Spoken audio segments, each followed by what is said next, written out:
तो दोस्तों आज फाइनली ये पक्का हो गया कि किसी भी मुद्दे पे भारत के साथ रूस अब नहीं आने वाला है। चाहे वो अंतर्राष्ट्रीय विवाद हो या भारत के किसी भी आंतरिक मुद्दे पे रूस कभी भी खुलकर उतना अपना हस्तक्षेप नहीं करेगा, क्योंकि जो रूस भारत के सभी दुखों में खड़ा होता था और उनका स्थान पहला होता था। लेकिन आगामी जो हमारी सरकार है, भारतीय जनता पार्टी की सरकार, इस सरकार ने रूस से इस तरह से अपनी दूरियां बढ़ाई है, ना तो दूरियां बढ़ी है और ना ही करीबियां बढ़ी है, क्योंकि हम अभी भी रूस के साथ हथियार खरीद ही रहे हैं।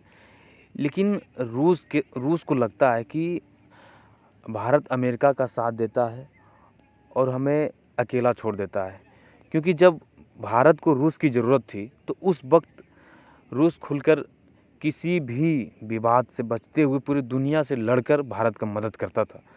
और जिस समय भारत पर अमेरिका प्रतिबंध लगाता था, भारत को हथियार नहीं खरीदने देता था, भारत को मिसाइलों का परीक्षण नहीं करने देता था, उस वक्त भारत का साथ रूस दिया था।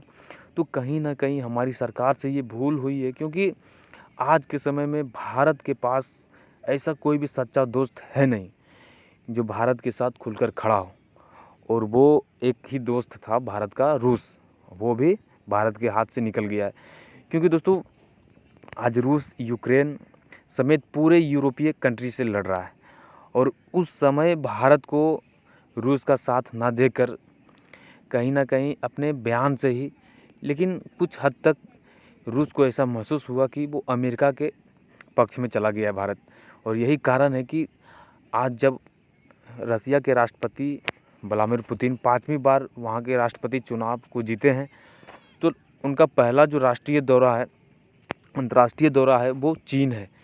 ऐसा क्यों है? क्योंकि आज के समय में रूस को चीन हद तक अपना मदद करता है। वहाँ पे बिना प्रतिबंध लगाए या तो फिर किसी भी तरह की विवादों से बचते हुए डायरेक्टली रूस का समर्थन करता है। तो कहीं ना कहीं भारत आज बहुत बड़ी चूक कर दिया है, क्योंकि जो देश हमारे सभी दुखों में अंतर्राष्ट्रीय मुद्दों पे पूरी दुनिया से टकराती थी, वो कोई और दोस्त नहीं होता था, रसिया होता था। और इस दोस्त को हम लोग कहीं ना कहीं धीरे धीरे अपने पाले से निकाले जा रहे हैं। तो ये अच्छा संकेत नहीं है भारत के अंतर्राष्ट्रीय कूटनीतिक विषयों के लिए। लेकिन आगामी